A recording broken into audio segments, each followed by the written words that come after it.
Aujourd'hui, je mesure le pied pour le couvre-orteil Jobst Elvarex, notre couvre-orteil compressif en tricotage rectiligne sur mesure, conçu pour l'œdème du pied et des orteils. Cette vidéo est conforme aux directives de l'École professionnelle fédérale allemande de technique orthopédique.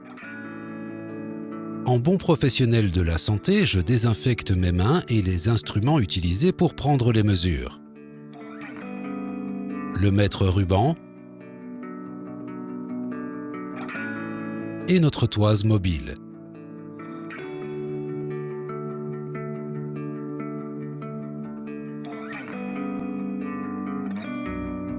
La carte de mesure, le mètre pour orteil et le crayon Kohl. Le point A s'obtient en mesurant l'extérieur du pied au niveau de la jonction cutanée entre l'avant-dernier et le petit orteil. Pour trouver le point A1, je suis le bord extérieur du pied en direction du talon et je repère le point à la hauteur du coude-pied.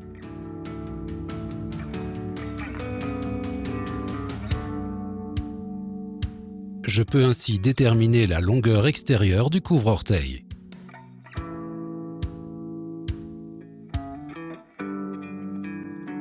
Pour les points de mesure à l'intérieur du pied, je commence par situer le point A au niveau de la jonction cutanée entre les deux premiers orteils.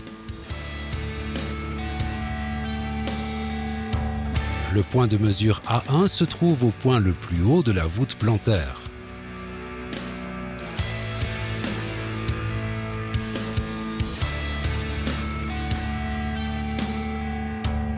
Je relève à présent la longueur A1.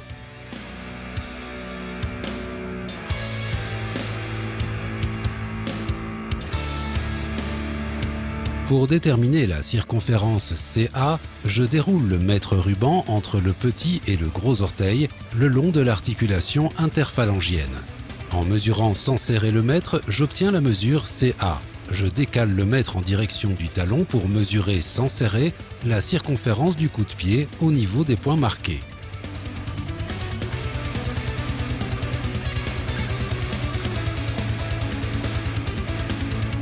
Ensuite, j'utilise la carte pour mesurer la longueur des orteils. Je mesure la longueur totale de chaque orteil sur son côté le plus court. Il convient de recouvrir entièrement les orteils pour éviter que les tubes de tissu ne se rétractent.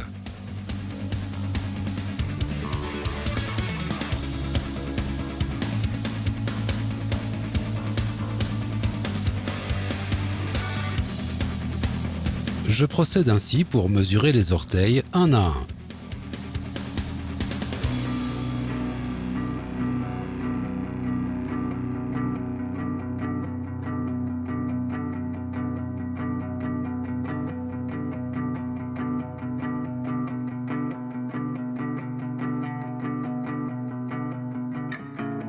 Pour mesurer la circonférence des orteils, j'utilise le mètre pour orteil Jobst.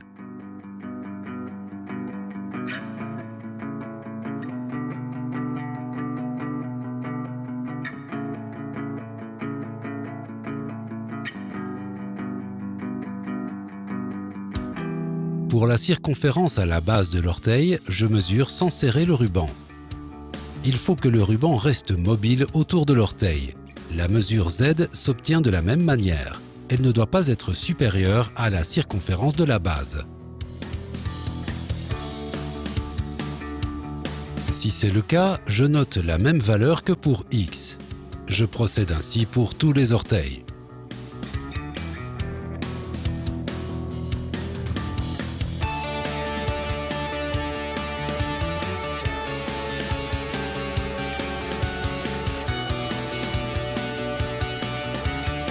Pour notre variante de couvre-orteil à 4 orteils, il est possible de choisir à la commande l'angle de la fente oblique destinée au petit orteil, 0,5, 1 ou 1,5 cm.